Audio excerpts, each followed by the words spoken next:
झारखंड में बर्बाद हो रहे हैं खाली पड़े स्कूल भवन। कहीं हो गया है अवैध कब्जा तो कहीं बन गया है पंचायत का गोदाम। विलय के बाद बंद हो चुके सरकारी स्कूलों के भवनों को देखने वाला कोई नहीं है। नमस्कार, आजाद सिपाही विशेष में आपका स्वागत है। मैं हूं राकेश सिंह।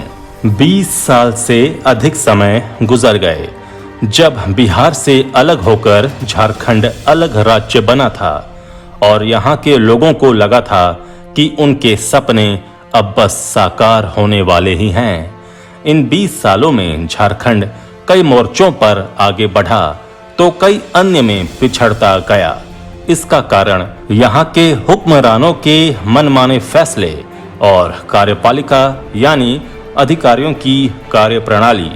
इसके कारण झारखंड के लोगों के सपने धीरे धीरे मुरझाने लगे और इस राज्य की पहचान एक भ्रष्ट और पिछड़े राज्य के रूप में स्थापित हो गई। राजनीतिक अस्थिरता, नेताओं की असीमित महत्वाकांक्षा और खनिजों के प्रचुर भंडार से बरसती लक्ष्मी ने झारखंड को राजनीति की प्रयोगशाला बना दिया। इसलिए यहाँ की सरकारी नीतियाँ हमेशा सवालों के घेरे में रही। इसमें से एक नीति थी सरकारी स्कूलों के विलय की। वर्ष 2016 में वैसे सरकारी स्कूलों को बंद करने का फैसला हुआ जिनमें 30 से कम बच्चे थे। ये नीति इस मामले में ठीक थी कि स्कूलों के पास छात्रों की संख्या कम थी या कहीं कहीं कागजों पर ही छात्रों की उपस्थिति दर्ज की जा रही थी। लेकिन फैसला करने से पहले इस बात पर विचार नहीं किया गया कि इन स्कूलों के बंद होने के बाद जो खाली इमारतें होंगी उनका क्या इस्तेमाल होगा। फैसले पर अमल हो गया, लेकिन करोड़ों रुपए खर्च कर बनवाए गए करीब 1,500 स्कूल भवन बेकार हो गए। उन पर दबंगों और स्थानीय लोगों ने कब्जा कर लिया। कहीं गोदाम बन गया तो कहीं गांव का सामुदायिक भवन, कहीं पंचायत का गोदाम है तो कहीं दरवाजे खिड़कियां तक लोग उखाड़ के ले गए हैं। बर्बाद हो रही इस सरकारी संपत्ति पर किसी का ध्यान नहीं है। इस समस्या का विश्लेषण करती आजाद सिपाही के राज्य समन्वय संपादक अजय शर्मा की खास रिपोर्ट। झारखंड की राजधानी रांची के बाहरी इलाके में अवस्थित है रातू प्रखंड। इसके गरिया टोली स्थित उत्क्रमित प्राथमिक विद्यालय के भवन में ताला लगा हुआ है। इसकी चाबी एक पारा शिक्षक के पास है। इस स्कूल का विलय हो चुका है। उसके बाद से उक्त पारा शिक्षक ने इस भवन पर कब्जा कर लिया है। स्कूल भवन के कमरे को वो किराए पर लगाता है। यही स्थिति बुढ़मू प्रखंड के सहेदा स्थित विद्यालय की है। इसके भवन के 3 कमरों पर 3 लोगों का कब्जा है। तीनों लोग अपने कब्जे के कमरे का उपयोग करते हैं।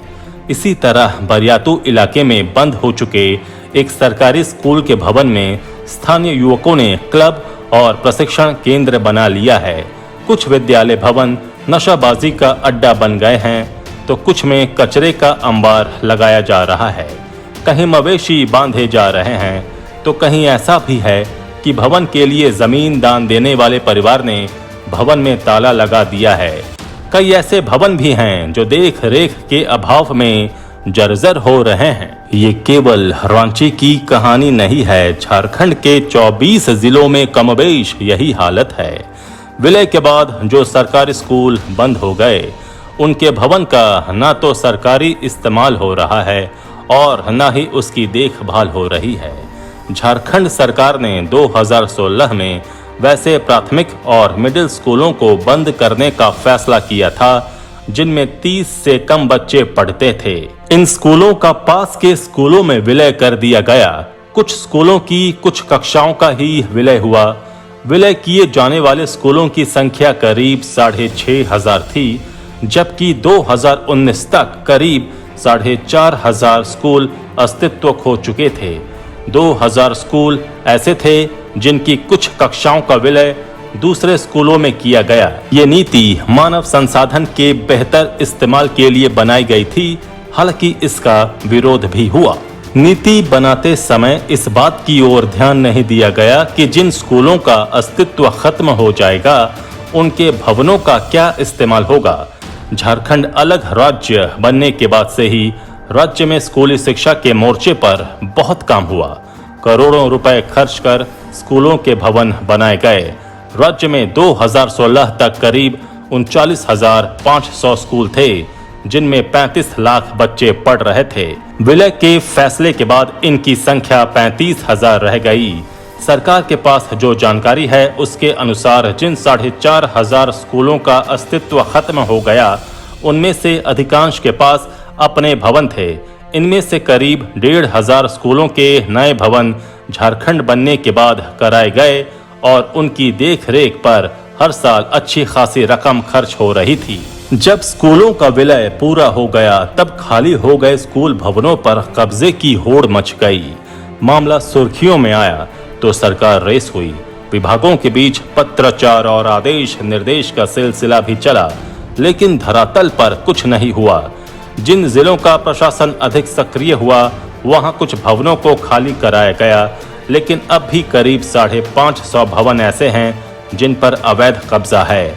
लातेहार के ग्रामीण इलाके के कई स्कूलों पर केंदू पत्ता ठेकेदारों का कब्जा है और वे उसका इस्तेमाल गोदाम के रूप में करते हैं। कुछ स्कूल भवनों में पंचायतों के गोदाम भी बनाए गए हैं, जबकि कई को नक्सलियों ने क्षतिग्रस्त कर दिया है। चतरा जिले में कुछ भवनों में ग्रामीण रात को मवेशी बांधते हैं, तो हजारीबाग में ग्रामीणों ने उसे सामुदायिक भवन बना लिया है। गुमला के बसिया में एक स्कूल भवन में ताला लगाकर वहां पढ़ने वाली एक पारा शिक्षक को चाबी दे दी गई है, क्योंकि भवन बनाने के लिए जमीन उसी शिक्षक के परिवार ने दान में दी थी। गढ़वा और सिमडेगा में कई ऐसे स्कूल भवन हैं जिनकी खिड़की और दरवाजे उखाड़ लिए गए हैं। ये भवन अब किसी काम के नहीं रह गए हैं। पिछले साल दिसंबर में मुख्यमंत्री ने राज्य में खाली पड़े स्वास्थ्य विभाग के भवनों के इस्तेमाल का आदेश दिया था। उसकी तैयारी अभी चल रही है। इसी तरह अब खाली पड़े स्कूल भवनों के इस्तेमाल की भी ठोस कार्य योजना तैयार करने की जरूरत है। खाली पड़े सरकारी भवनों के दुरुपयोग की आशंकाओं को खत्म करने के लिए वहां कुछ रचनात्मक काम शुरू कराया जा सकता है, जैसे पुस्तकालय या प्रशिक्षण केंद्र स्थापित किया जा सकता है। राज्य के शिक्षा विभाग ने इस दिशा में पहल शुरू की है, लेकिन इसे अब तक गति नहीं मिल सकी है। आजाद सिपाही में अभी इतना ही। आप हमारे इस YouTube चैनल को जरूर सब्सक्राइब करें। धन्यवाद।